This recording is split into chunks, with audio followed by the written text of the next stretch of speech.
This is a demonstration I did for my online students to show them how to start, block in, render, and refine their still life.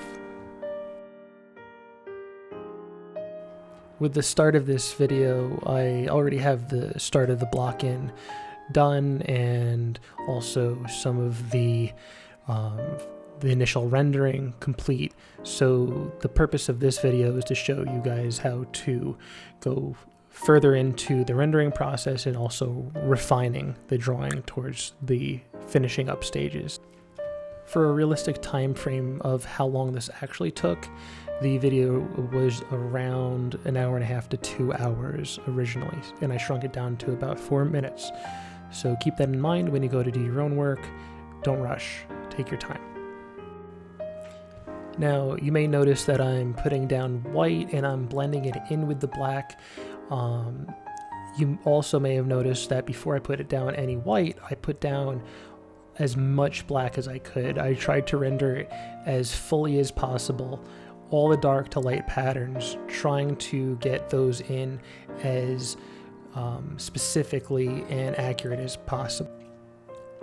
Those of you that have taken my classes and also those of you that have seen my other video for scales can probably see that all of these different value transitions, I'm applying these dark to light patterns in the exact same way you would approach doing one of those scales.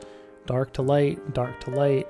All you have to do is find the direction that the light is turning. So whatever direction it is going dark to light, that's the way you put in that scale.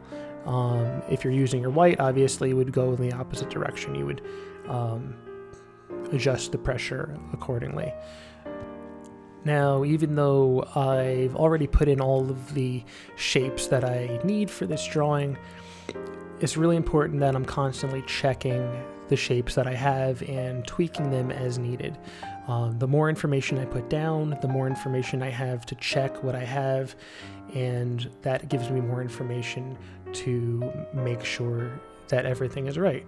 That said, the more information I have, the more knowledge I have to say, this is actually wrong, I have to double check this or fix this and tweak this and adjust this, move this, darken, lighten, you're keeping an eye on all of it. Now, one of the biggest questions and a very frequently asked question that I get is when people are trying to approach charcoal drawing in the way that I do, they get to this chalky texture stage on their drawing. This is a stage that basically you just have to push through. You have to add more material, layer more material on top of.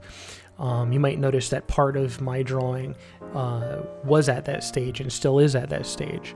The only thing you can do is just keep pushing through it.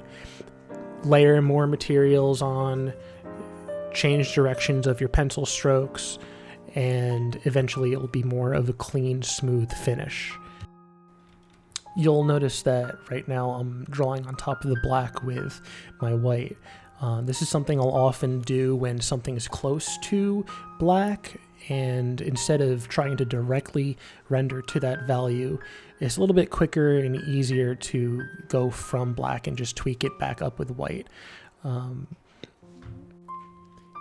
If you've never done this before, you're going to run into some material roadblocks where you might go too dark and you can't bring it as light as you want, but that's something you're going to have to experiment with and see. After a few back and forths, you're going to get to a point like this. It does take practice and it does take time to get to this point, but once you're able to control the application of value, going dark to light and learning how to weave these colors into each other, it becomes a lot easier. The only thing you can do is practice diligently.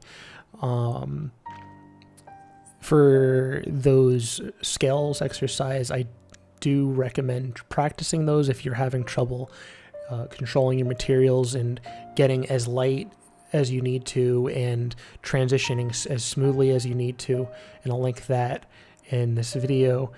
But good luck and enjoy. For those of you in my online class, I'll see you next week. For those of you that are just viewing this on YouTube, enjoy. I hope this helps, and feel free to contact me about taking lessons. If you did enjoy this video, I invite you to head to my Patreon and support me there. It's not expected, but it is appreciated, and it helps me make more of these videos that help everyone. Thank you, and I'll see you soon.